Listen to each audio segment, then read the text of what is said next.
the Mecca. What are the comparisons? Yeah, I would say, first of all, the thing that shocked me the most was the change in weather. Lima, Peru is very similar weather to LA. So winter is 60 degrees and cloudy, summer is 80 degrees and sunny, and it rains maybe a couple of times a year. So going from that to moving to New York, seeing my first thunderstorm in my life was like life changing. And then, things that have happened after, like the hurricanes, tornadoes, all of these things were so foreign to me that I remember growing up here, just sitting by the window and just staring at the thunderstorms and just being so obsessed with this new thing that I was experiencing. And the rain, I had never seen rain like in a shower. It looked like the whole city was just inside the shower.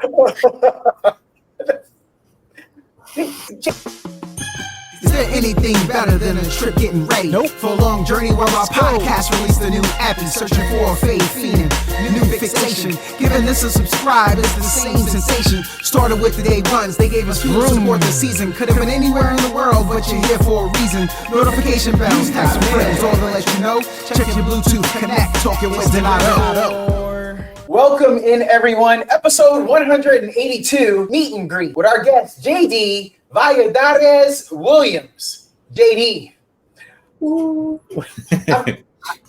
I gotta know here, JD, before we get started, I love names. I love those type of things. So maybe you're going to be used to this. Okay. Valladares is awesome. And then you follow it up with Williams, which is boring. Come on, JD. What? You had me with the JD because I'm wondering what's that stand for. Valladares, I've never met anyone. JD, do you know how many Williamses I know? What's going on here? Explain the name to us.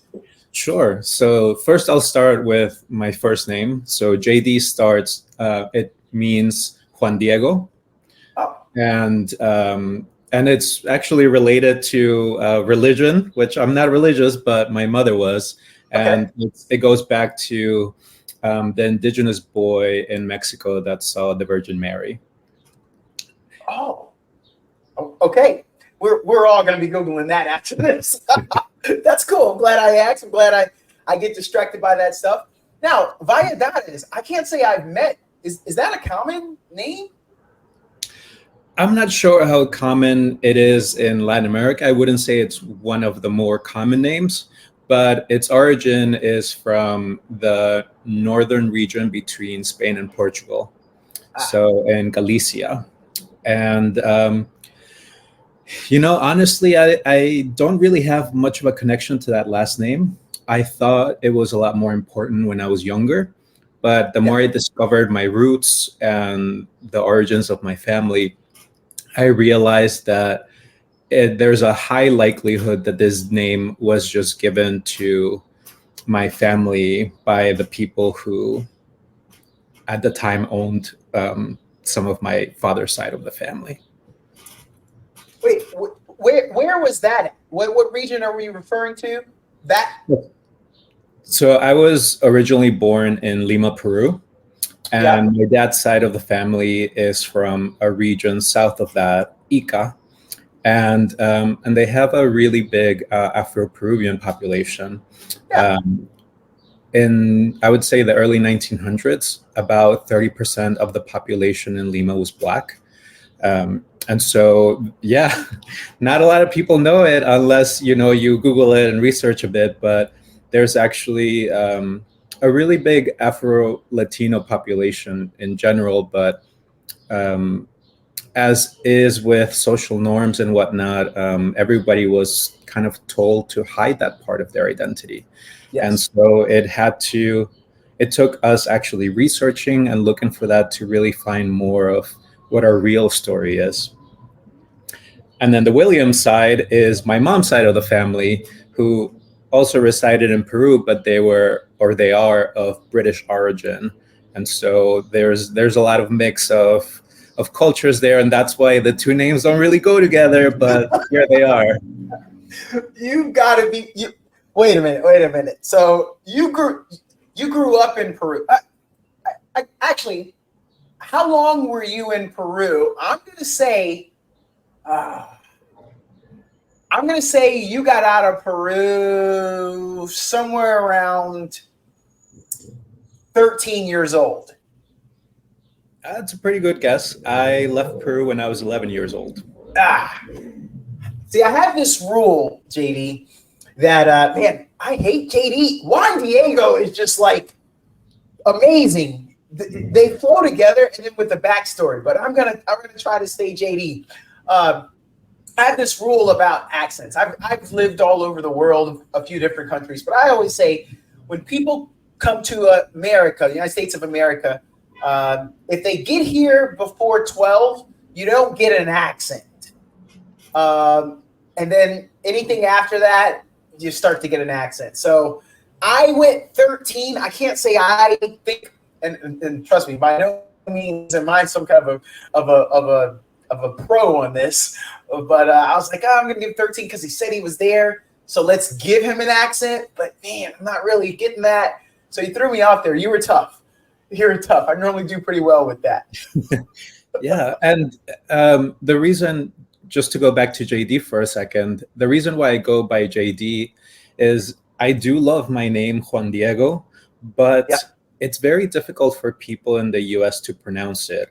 And I know that some people kind of have this mentality of, well, it's my name, so I'm going to be proud of it, and people just have to get used to it. For me, it comes back to I love my name so much that I don't want people to butcher my name. Yes. And so to me, it's when I'm in the presence of other Latinos or people who speak Spanish, I will introduce myself as Juan Diego. But when I'm in English-speaking settings, I just don't want somebody to say Juan Diego because it really bothers my ears. And so I'd rather just protect my name. It's really about protecting what's important to me. Where are all the places that you've lived in the United States of America? I'm just curious. Well, only New York. I moved to Queens, New York when I was 11, and I've been here since, except for 2 years in my mid-20s when I moved to Spain to teach English. Otherwise, I've been in Queens, New York. Yeah. You know, you don't meet a lot of people named JD from New York. JD stereotypically is, and hopefully you can agree with me on this. We're getting some Southern vibes here, Southern United States of America. You know, it's just like you got to be a good old boy. Oh, I'm JD. Does that happen? Do you come across that? I think I come across more of people always being curious about what it stands for. But I do see those connections to the South, and that people from the South tend to have two names more than in the North. So I definitely do. If I do connect with people that go by initials, they're usually from the South, which is very interesting. Yes. There's a John David that goes by JD. There's a Joseph DeLawrence that goes by JD, and they don't even know what the JD stands for because their whole lives down in the South, it's been JD. I went to college down in Florida. I lived in Georgia for a little while as a kid. Okay, so let's start there. You were in, did you say Lima, Peru? Correct. And that's the capital, right? Yes. All right. Big city. I've never been there. I have a buddy. She's there. I got to get her on the pod. Matter of fact, thank you. I'm going to send her this link because I believe she's big timing. You know how Peruvians are. But no, I can't ever get her on. She was supposed to be the first, and now I told her that. So hopefully now she's very embarrassed by this. But what's Lima like in comparison to New York City? I mean, the Mecca. What are the comparisons? Yeah, I would say, first of all, the thing that shocked me the most was the change in weather. Lima, Peru is very similar weather to LA. So winter is 60 degrees and cloudy. Summer is 80 degrees and sunny, and it rains maybe a couple of times a year. So going from that to moving to New York, seeing my first thunderstorm in my life was like life-changing. And then, things that have happened after, like the hurricanes, tornadoes, all of these things were so foreign to me that I remember growing up here, just sitting by the window and just staring at the thunderstorms and just being so obsessed with this new thing that I was experiencing. And the rain, I had never seen rain like in a shower. It looked like the whole city was just inside the shower. JD, for our listeners, I've heard this, and I looked it up once or twice. You guys get more rain in New York than most people realize. You're ahead of Seattle, which most of us think is a very rainy city. What would you say when you realize just how much rain you guys get up there? I don't think a lot of people know that. I'm one of the people that didn't know it rains here more than Seattle. That's news to me. Oh, okay. Well, what I would say is that no matter how much it rains in New York, or no matter the weather in New York, it is one of those cities where there could be a blizzard outside and people are still going about their day like nothing's wrong. Like, wow. The city truly doesn't stop for anything. If somebody's having a party and there's a blizzard, they're still having a party. They still expect you to come. Yeah. I don't think it's like that in everywhere else. Before we leave Lima, Peru, and I may just have to come back to it again, could you put on your travel agent hat? Why would we want to go to Lima, Peru? Sure. Well, usually when I speak to people that are interested in Peru, everybody says Machu Picchu and Cusco, right? And that's what they want to see. And rightly so, because it is a pretty incredible place. But so is Lima. Lima, is the capital, and so there's a lot of mixture of different cultures, and you could see that in our food too. Like, we have Italian influences, Chinese, Japanese, and so it's really a mix of a lot of cultures. So I would say the number one thing to do when you come to Lima is to eat, because we have just such a diverse array of foods and fusions of foods that you just have to come to Lima to eat. And also, if anybody is into surfing, we're a big surfing capital. Wow. Wait a minute. What? For those who may not know, what's your daytime job? Because you just killed travel agent. What do you normally do? Because we're gonna do a little comparison here. What do you normally do? And you don't have to say exactly who, but what do you do? Yeah, so I have my own consulting business, and I focus on emotional intelligence training. So really, the skills that everybody expects from us in the workplace, but it wasn't part of our curriculum in school, or most workplaces don't do professional development for you to up your social skills. So it's I wouldn't say uncharted territory, but definitely one that doesn't get enough funding. And I think that's changing because of what we expect from our leaders and managers post-pandemic. The pandemic was a time where everybody was feeling a lot of uncertainty, and all of a sudden, you couldn't just have this confidence that you have it all figured out. You had to actually get real and say, I don't know the outcome of this, and we're just going to figure it out on the way. And people had to really change the way that they were speaking to people and really have a more human-centered mindset to communication. And while that's still in demand, I think there's a lot of people who haven't really honed in and sharpened those skills. We're definitely going to come back to that. I've got a few items there I'd like to go to. All right, so you had me at the food. Everything else you said about Lima, Peru, it was wonk, wonk, wonk, wonk to me. Because the way you said all the fusion, we get some Japanese influence and some Chinese influence, and oh my gosh, that's great. So hopefully I was able to help some of our listeners, watchers. All right, let's come back to the surfing part, because you're living in New York City. When's the last time you've been on a surfboard? Well, last time I've been on a surfboard was probably more than 15, 20 years ago. I would say I'm not the surfer of the family. My cousins are. They all grew up surfing. I was more of the one who held a lot of respect for the ocean. And that comes from spending a lot of time with my grandma, who also had like this fear/respect of the water. And Sure. And so I stuck more to the land and would just let them go off and surf. I stayed back and, eat. All right. Could you help us with the neighbors of Peru? What countries are your border neighbors? Oof, okay, geography lesson. So we have borders with Ecuador, with Chile, Brazil. Mhm.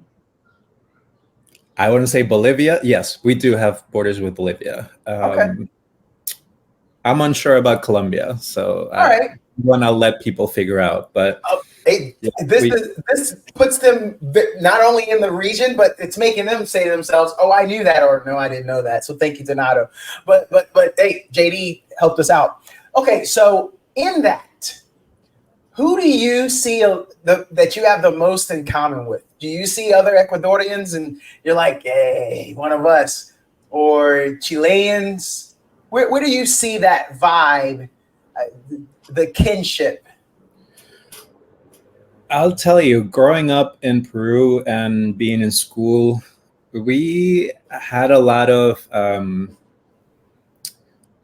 I wouldn't say kinship with those countries. There was always fights over territories with Ecuador and with Chile.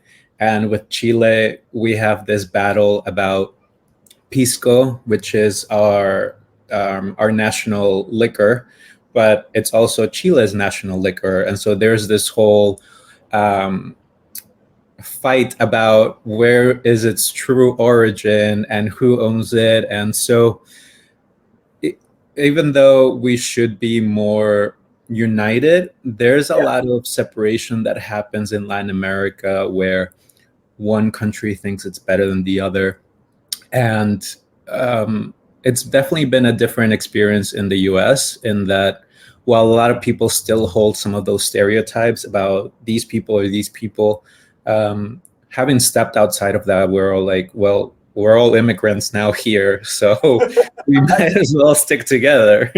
Yeah. Okay. Here's where I judge you. Listeners, watchers, I told them this was just going to be a friendly conversation, but now I gotta get the hard stuff going. Come on, JD. Chile, all they have is that little sliver of land. Surely big bad Peru can offer up just a little bit. I mean, these guys are falling off into the ocean. And then secondly, isn't Peru and Chile separated by like a mountain range? What else is there to fight for? I thought, I could be wrong, but I thought there was like a mountain range natural border, and shouldn't that be good enough? Are you able to help us a little bit with that? Yeah, the big fight between Chile and Peru was the Battle of Arica. And it's actually not a mountain range, it's like a desert land. So I really don't honestly know the origins of why there was this fight over territory. I just know that it did create this tension between Chileans and Peruvians, and that, we were taught in school that, they kind of took our land. And oh, man. I don't really know what that means, because if I look back at history, well, before that, Peru, Chile, Brazil, Colombia, they were all part of Peru because Peru was this huge colony No. that was, colonized by the Europeans, but Yeah. it was like this larger territory that was all together. So I don't know why that changed, but I'm also not a big fan of borders in general because they are imaginary lines that people fight over, and I don't understand it. Okay, so I got two things that I'm hoping here. And JD, I'm all about the drama. Here's the first thing. And then, hey, now you're realizing my emotional intelligence. So the first thing is, if you get a geography lesson from a Peruvian, they'll tell you that they owned everything. Everything was a part of them. And then we offered Chile that, and we gave Colombia that, and we gave Brazil that. So I'm going to do that to you. And then the second thing is, I am hoping, I am praying, I'm going to go outside and do a rain dance to make sure that this episode flies off the shelves over in Chile, because I want them to rail against the Peruvian school system of what they're teaching, because you said that's what you learned. So I'm hoping we blow up in Chile. I mean, I think it's always interesting what you are taught in school, because it's always a version of history that benefits the people in that region, right? And so who actually knows the true story? I sure don't. I wasn't there. And so I take all of that with a grain of salt now as an adult. But as a kid, of course, you were like, oh, no, this is our land. And you grow up and you realize, actually, I don't know, because the victors write the stories, right? And they always make themselves look better. So yes, that's you're so correct there. All right, so then you get to America. You get to America at 11. Were we welcoming? Like, what, fitting into New York of all the places? My gosh, I used to be the country cousin from down south who visited New York. My parents are from New York, and man, what a culture shock. What about you? How was that? it was culture shock is like a small word for it, really, or term. Apart from the shock of the different types of weather that there are here, it was also I came here during 6th grade, and so I went right into the school system, and even how we do division in Peru is different than here. So when I was taking the test to see where they would place me at what grade level, I was like, oh, we do the divisions like the opposite way. It's like one does it like going up and the other one does it going down. So that was something interesting. But then the other thing was the food. I remember going to the cafeteria the first day of school and just smelling this mix of bleach that was how they clean all of the cafeteria tables, and the smell of just fried food. Oh my gosh. That just that also tasted kind of funny. Oh man. And it's in Latin America, in Peru, I was spoiled in that we would get all of our produce and meats from the market, and it was a small market, and it was the time when you ask for chicken and they go and grab the chicken and kill it and then so it's super fresh. Yes. So then to go from that to here where most of our food is frozen, and then we thought it was just a big change in like everything tastes so different here. Yes. Okay. What did you adopt early? Like what American food was something that you were like, okay, fine. I guess if I gotta eat something, I'll eat this for the rest of my life. Was there anything that you remember grabbing your attention? And we eat a lot of cereal and probably a lot of sugar. Like what were those things that grabbed you? Oh yeah, because I remember growing up in Peru, my breakfast was oatmeal with some sort of fruit. And then when we moved here, it was you can eat any cereal that's full of sugar for your breakfast. And so I would go back between the Cookie Crisp and the Oreo O's. Uh-huh. And yeah, it was like having dessert for breakfast. It was such a strange thing, but as a kid, I'm not gonna complain. Yeah. I, I, I'm so curious now. What group of kids did you end up aligning with as soon as you got here? I don't know if it was other kids because it's a melting pot, and so there's probably someone that just came to America like you, or maybe you saw we played a lot of baseball or stickball as you guys do in New York. I'm curious, what groups did you go to? Yeah, so that was also that. I think that was the biggest part of the culture shock, because while New York is very diverse, particularly Queens. Queens is the most diverse neighborhood in the world, has the most, nationalities. Something that was important for my father was to relocate us to a white neighborhood, because at the time that was his idea of a safe place.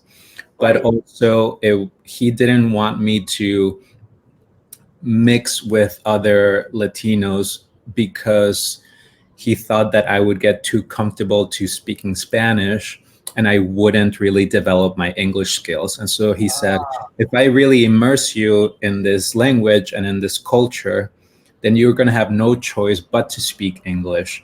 And so while I understand his point that he was trying to get at the same time, it was an incredibly lonely experience because I didn't have any people in my classrooms that spoke Spanish. And so it was a time where not only do I have no one to speak Spanish with, but I also don't know the English language yet. And so I wasn't able to communicate with people. So it was a very, very isolating time. Yeah. No, I can understand that. Wow. I didn't think about that. I can't say I knew where you were going to go when he wanted to take you to the white neighborhood. And I can understand where he's coming from, but I would have never thought of how lonely that would be for you. And that makes me a little unhappy there that I you don't seem too broken up about it, but now I'm kind of hurt. I'm kind of kind of lonely myself. I sure was growing up, like, coming home every day from school, like crying, saying I want to go back home, because to me back home was really Peru and this just felt all foreign. But living in a neighborhood where I really had to immerse myself in the culture and the language did force me to learn English rather quickly. And so within a year, I was pretty fluent, which I'm not sure would have happened had I had more access to people speaking Spanish. So yes, it's, it has the good and the bad, because in one way it did help me develop those skills much faster. But on the other side, it was a very lonely time not seeing anyone who looked like me around me. So were you still carrying on the Spanish language in the house? Which parent or both parents were still allowing, or were they trying to focus on English in the house too?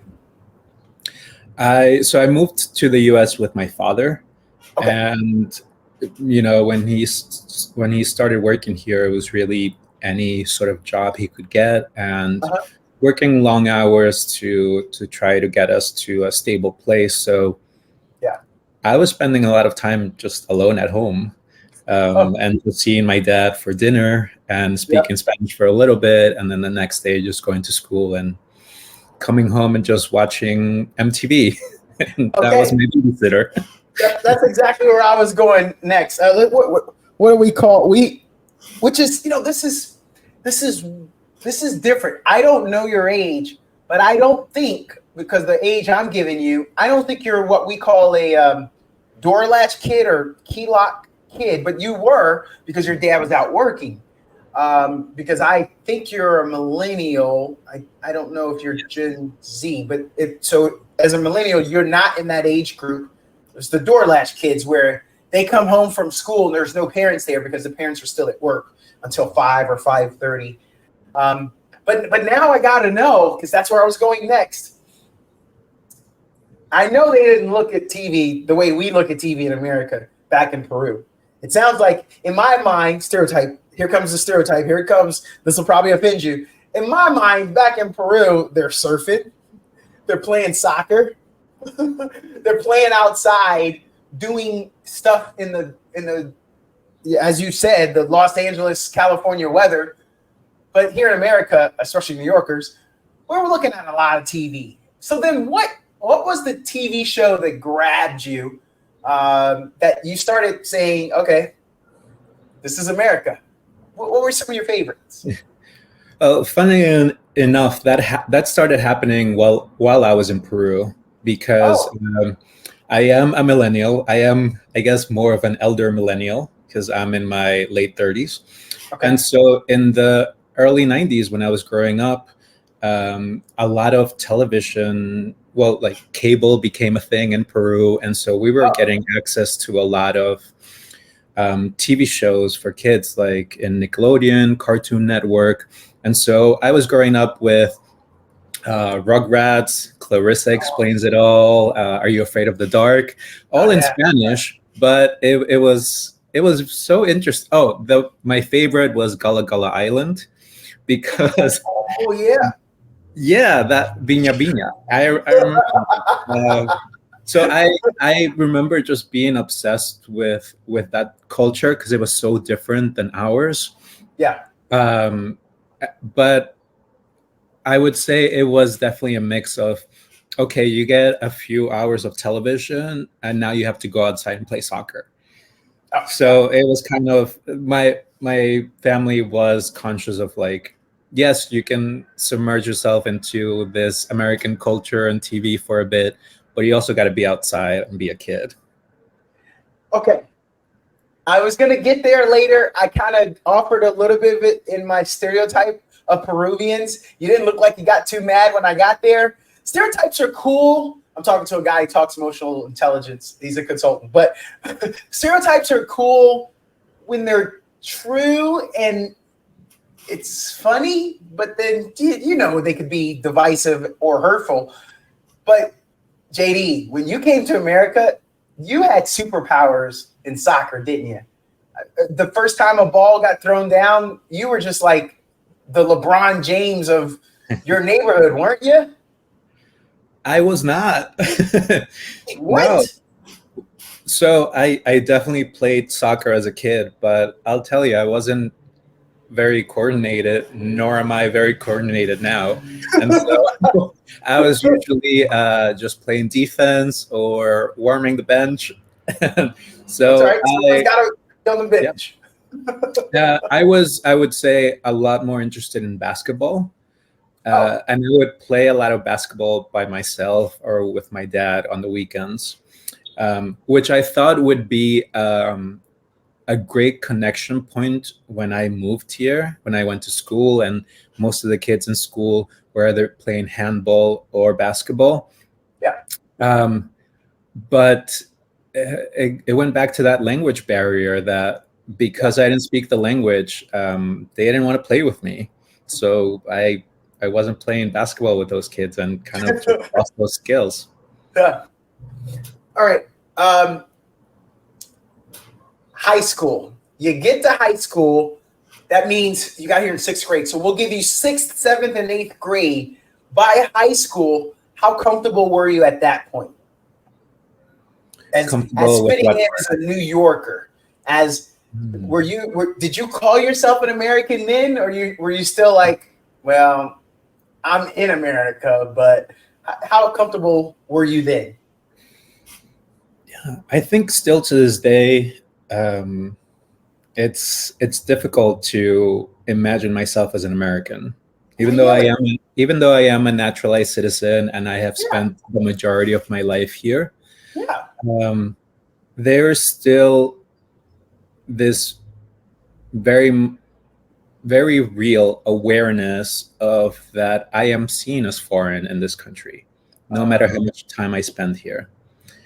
And rather than be saddened by that, I'm proud of it, because I do want to acknowledge my roots, and that while I contribute, to this country and pay my taxes and all of that, there's still all of this rich history that comes before I moved here, that I consider my identity. So when people, ask me where I'm from, the first thing I say, I'm Peruvian. The second thing is a New Yorker, but the first thing is definitely a Peruvian, because that's also how people perceive me. We're gonna get to a couple other things, but now let's see. I'm trying to get the whole country of Chile against you. How about this? Let me get the other boroughs against you. What's your favorite borough in New York? I know you said you live in Queens, but what's your favorite? Queens. Ah, Absolutely Queens. I'll tell you, I spend a lot of time in Brooklyn, but yes, I think Queens is just something special. Yeah. And it's really that every neighborhood you go to, you really get a very different experience, because it's interesting that Queens is one of the most diverse places in the world, yet at the same time, it's segregated. And so, for Greek food, you go to Astoria. For Latin food or Indian food, you go to Jackson Heights. And so it's like all of these different neighborhoods have their own little niche and cultures. And so to me, that's interesting, because I can go into a different neighborhood and step into a different culture. So that's really cool to me. Some parts of Brooklyn are like that too, but it's definitely more,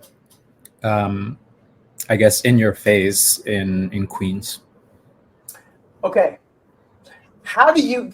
Let me back up. I got to get this one first, because this is the more exciting one. For those, I meet people all the time that have never been to New York. So I want to lead with this. JD, again, feel free to judge me. I won't throw attitude at you for judging me. Do you own a car? I do not even have a driver's license. Exactly. So that is definitely New York. Yeah. Oh, heck yeah, it is. All right. So how are you getting to Brooklyn? What do you do to get to Brooklyn when you go? Usually take an Uber or the bus sometimes, if the bus is working. There's not actually, outside of the G train, there's not really a connection between Queens and Brooklyn. And this is because earlier on, when the public transport system was being developed, there were trams between Queens and Brooklyn. And so that subterranean part of it wasn't developed like it has to the other boroughs. But then the trams went away, and then all of a sudden we're all connected to Manhattan, but we're not really connected to each other. And they're starting some projects for starting to make those connections between the two boroughs, but most of the time you have to go through Manhattan to get to places in Brooklyn. Wow. Man, I didn't know that. Well, thanks a lot. That's that's so cool to know. Hard for you, but it'll get better. It's getting better, as it sounds like. They're aware of it. I'll just say it that way. They're aware. All right. So for people that have never been to New York, tell me your two favorite destinations that you would recommend. So Donato's coming to town. JD, you just met me I'll fly into JFK. So I'm at JFK. I say, hey, JD, what's up? Boom. We have our own special handshake, JD. Just trust me. It's awesome. And then you say, all right, Donato, I got to take you these two places in any order, but we'll go here first. Where are the two places in all of New York that you got to take me? And you only get two. I might give you an honorable mention at the end, but what are the two? Okay. Well, the first one, and let me tell you, as a New Yorker, you never want to go to Times Square. But as a tourist, you have to experience Times Square at night. It is it is a sensory experience that is a bit overwhelming because you are just seeing lights everywhere and just people and just all this hustle and bustle. So everything that you see in the movies growing up, all of a sudden you're in the middle of it and you're like, I'm actually here. What I see in the movies all the time. Okay, yeah, that's a good one. I like that. Thank you. And where you take, wow, if you start off with that, anything else sounds like it'd be a bore. But I got to know, where's the second place you're going to take me? The second place would be to go downtown to where the Brooklyn Bridge starts and just walk the Brooklyn Bridge over to Brooklyn. Yeah. And you're going to get some of the best pizza at the other end of that bridge. That's it. That's it. Yeah. In my mind, when I asked you, I was like, please include food. Please include food. Please include food. And you did. JD, I'm actually coming to New York later on this summer. But I'm glad. I'm so glad that you did that. All right. I like that. The Brooklyn Bridge is so beautiful. Okay, we'll let them take the rest of that. If I did give you the honorable mention because you did such a great job there, you're a very decisive person. You're like, oh, I know where I'm taking you. Do you have an honorable mention, or in this case, it'd be your number 3? Because I just want to see what missed the top 2. So the other place I would recommend is in Queens. It's Chinatown. Our Chinatown in Queens is just, it's really stepping into something else with great food. Great food. It's really just, you can go and just eat all sorts of delicious Asian foods, and it's also not as expensive because it's not in Manhattan. Yeah. You're getting really a feel of what local people really live like, because not everybody can live in Manhattan, and I would say most of our service workers live out in the other boroughs and further inland, and so it's really, you're getting to meet the people that truly are from here or have made their lives here. Wherein the people that live in Manhattan now, it's a very different perspective, and they're usually from resources. Yes. So going to a place like Chinatown in Flushing, Queens, is you're getting the real deal of what New York really looks like. Man, what a great! This already is an awesome episode. I already know this. People are gonna love this. Okay, we know our Chilean watchers are not, but everyone else is gonna love this. You're doing great. Okay, let's talk about a little bit what you do, because I have some questions. Man, I don't want this to. Please don't think this is free consulting. These are just questions that I have. Diversity. You were talking about emotional IQ, or I gather that. Why is it that in the cafeteria,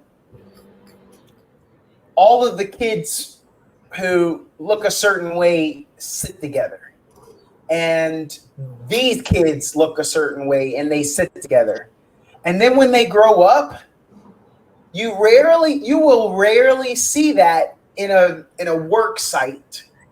It just we kind of segregate. Can you, in your dealings as a consultant, as a person that's lived on this earth and one of the most diverse cities in all of the world, why is that? Why are we so? Is that emotional intelligence where, oh, I want to go what's comfortable or what's easy versus I'm gonna go meet someone different? Or why is that? Yeah, so I do have a degree in psychology, so I did study a bit of this, and it goes back to the biases and the mindsets that we have kind of growing up, that we have this affinity, and it's actually called affinity bias, to people who look like us, who reminds us of ourselves, because we feel seen and represented in that, and so we find comfort in that because it doesn't feel foreign. It feels like this is my tribe. And as you step out of that, if you do, some people don't, if you do and get to explore the world, you open your mind to people who live very different experiences than yours, and you either open up to it and embrace the discomfort that might come along with it, or you go back to your bubble and stay comfortably in it. I am one of those people that definitely left that bubble. I moved to another country in my mid-20s to really escape that and see what the rest of the world lives like. But, I would say it's definitely rooted in how comfortable you want to feel. And so some people really don't want to embrace discomfort, even though that's the place of growth. We don't grow when we're feeling comfortable. We just stay the same. So as an organization, how do you help that? Like, how can you, what can you do to try to make sure that it doesn't become, I don't want to say cliquish, but let's just say I don't see the intermingling that I would expect, that I hope for, that our code of cultures says that we have, that we work together. Like, you're forced to work together, but in the cafeteria, I just don't see the blending like we want. Could you explain that? As adults, I think even as adults, we have to be really intentional about reaching out to others who are unlike us, because even as adults, people still want to be comfortable, right? And I think the best way to bridge that gap is to just discuss our experiences, and then through those conversations, find the threads that link us. So, maybe I had a very different experience growing up than some of my Italian friends, for example, because where I grew up was a very Greek and Italian neighborhood. But there were some things that were similar to our cultures, of like, if you go to someone's house and grandma's cooking, if you don't ask for seconds, that's an insult. And that's in Latin America and Italy. And so it's really finding those commonalities that, even though our cultures can be very different in our identities, there's also this. I had a very similar experience growing up where I had to ask for that second plate, or otherwise I was going to get in trouble. Yes. Okay. You're saying emotional intelligence. We're not all there. As adults, we're not as high as we want to be. Here's what I say. I always say, take the high road. Now, it's so easy to say, take the high road, but then you don't take the high road. You want everybody else to take the high road, and you don't take it. Why do we have to do that? If in our common lunchroom, JD, I eat your yogurt, and you find out it was me, maybe you're not taking the high road there. And now you're either definitely going to take something of mine that has Donato written on it, or we're going to have a problem. Like we're talking about and you live in New York, so I'll say a $2 yogurt. Here in Austin, Texas, I'm paying about $1 for my yogurt. But what would you say to something like that? The high road when it comes to emotional intelligence? Yeah. I wouldn't describe it as the high road, at least for myself, right? I would say part of emotional intelligence is self-regulation. And so it's really, how do you manage your emotions, and how do you question what's true versus what you're feeling? Because a feeling is not a fact, right? Yeah. It's a feeling. A thought is not a fact. It's a thought. And so say if we were in the same office and you took my yogurt, sure, my first instinct would be to react. And so in that reaction, I would be perhaps aggressive in my delivery of, why'd you eat my yogurt, and scream. Hey, calm down, JD. Calm down. This was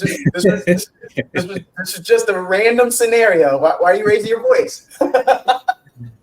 But if I were to really be able to regulate those emotions, then I can step back for a moment and think, this is how I'm feeling, but I don't know the whole story. This is the story that I'm making up in my head of what's happening. I don't know if, for whatever reason, perhaps the way somebody else grew up, it was kind of we share everything, and so it's that. Yes. But that's how somebody grew up, or it's maybe somebody doesn't have access to food and they were just hungry, and I can't really blame somebody for that. And so it's emotional intelligence is about taking a step back and really looking at the whole picture and saying, I may not have all of the facts or all of the story of what's happening here. So I'm going to dive deeper and find out what's really happening here. Or am I going to just react and go with what I'm just assuming?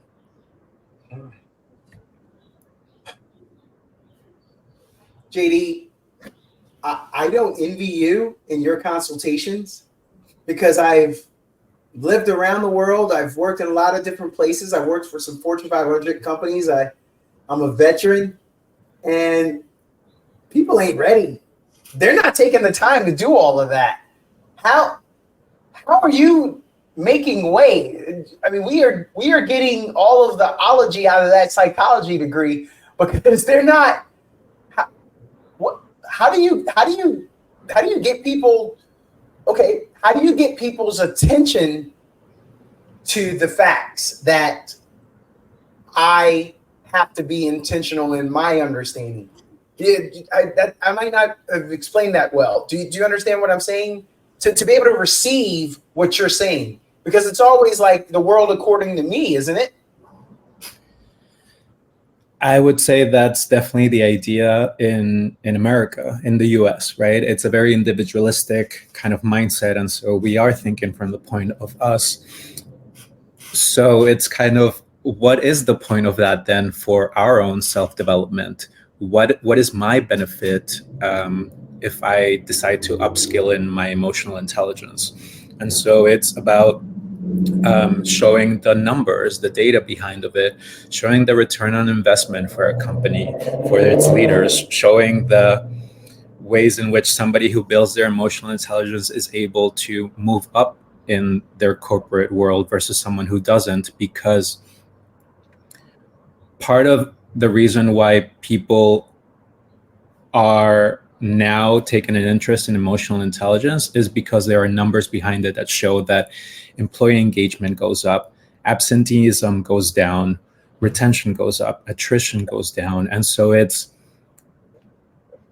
the reason why most people leave their jobs is because of their managers. Yes. And so if as a manager, you have the emotional intelligence to really be able to lead your team, you're going to go much further than other people. And so at the end of the day, it's if you want to really be a great leader, you want people to kind of follow what you're saying and really be someone that people look up to as, this person is going to support me, this person is going to motivate me, this person listens to me, then you have to develop those skills. You can still move up in the world without doing any of that, but the perception, the day-to-day, those relationships that you're building are going to look very different if you haven't taken the time to, build up those skills. I'll make this the last question about this. Sorry, because you're like, man, I talk work all the time. I thought we were going to have some other conversations, but well, that's how I found you. I found you in a mutual group that we're in on LinkedIn, and I was like, what? Oh, I've got to talk. So thanks for, I was going to say this on the way out, but again, I'll probably say it again, but thanks for coming on, because this was all this other stuff I got prior to this point. Amazing. But this is the last one then. We all got that coworker that throws everybody under the bus, intentionally or unintentionally. So here's the scenario, JD. You and I work together. At this time, I am not a yogurt stealer, so I think you like me. But you are in the group chat right now, and then you say to the group chat, "Hey, Donato, Robert from Aluminum Foil Company is calling because he needs help, and he says you haven't been answering any of his emails." JD, I know you did not just do that in this group chat and throw me under the bus like that. You see that, JD? You see how now I'm raising my voice. JD, I know you didn't just do so. How are we gonna handle this, JD? How would you talk about emotional intelligence? Because the first thing is, I think you should have read the room and realized that wasn't the best way for you to phrase it, handle it, deal with it. And now you put me on blast. And then the second part is, you don't know me like that, JD, and I'm embarrassed. And my reaction is, now I'm mad at you. And then here's I think this will be the last stereotype. Now I got to meet you outside, and we have to have a queen's knife fight after we tie our hands together. Okay, hopefully that's the last New York stereotype. But how do we fix this, JD? So first, if I took that approach, I would have definitely been wrong, because what I'm doing is calling you out in front of other people rather than calling you in on a one-on-one conversation. And so, of course, your reaction is going to be a defensive one, a perhaps aggressive one, because I just embarrassed you or shamed you in front of other people. And so it is a reasonable response, because we are emotional beings at the end of the day. So really, if you want to prevent that problem, you have that conversation one-on-one with that person. But if you already did this, if you already did that damage, then you have to approach the problem from, I'm not going to focus on my intention. I'm going to focus on my impact. And so my intention was letting you know about this aluminum foil person that can't get in touch with you. Right. And I didn't mean to shame you or blah, blah, blah. But that doesn't matter at this point. The intention takes a back seat to the actual impact that my actions had on you. And so if I want to resolve that conflict, then I have to first apologize. Second, be specific about what I'm apologizing for. And third, let you know how I'm going to approach this in a different way in the future. And so what I'm doing is I'm acknowledging that I did something wrong and saying sorry. I'm being specific about what I did wrong instead of just saying, well, I'm sorry. I'm actually listening to you by repeating back what harmed you. And the third is that I'm letting you know that I'm committing to behaving differently in the future. So now the ball is kind of, somewhere in the middle of, well, the next time we interact with each other, am I going to follow up with that commitment and actually change my behavior? Or am I going to repeat the same behavior as before? So there lies whether I am actually sorry about something or I really wasn't and I'm not changing my pattern. Wow. JD, you talked me off the ledge. I'm getting worked up. JD. I was going to chase you all the way back to Peru because I don't want you anywhere around me. Oh my gosh, that's wow! I like what you said. I like that, and I hope our listeners can see that. That was very clear to me. I don't like that scenario because it had me a little worked up. I got into it. I got into character. Because when we feel like under attack, we go to our fight or flight response, right? And so we are no longer thinking clearly. Our physiology is just changing. Our heartbeat increases. We tense up, and so there is all of this that's actually going on in our body, not just our minds. That's happening. That's pushing us towards reaction.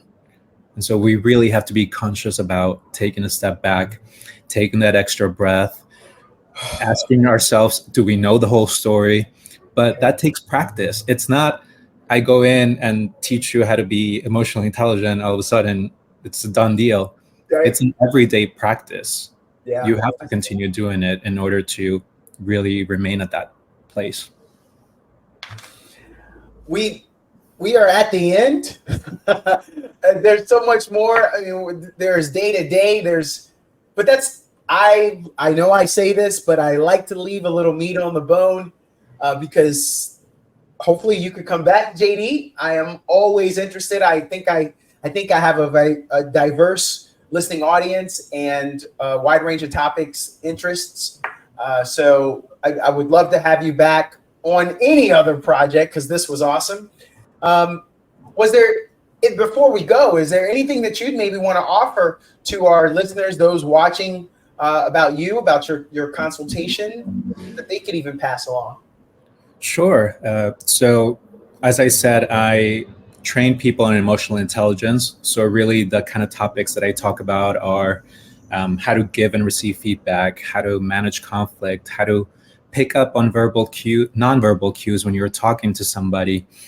And my approach is really inspired by the time that I spent teaching high schoolers. So I think that storytelling is really important. Gamification is really important to keep people engaged. And I use a lot of pop culture references to get people to actually pay attention because everybody loves pop culture. Yes, and so I couldn't really find the space in other firms that I've worked for to really be able to make that vision a reality. And so I had to create my own space.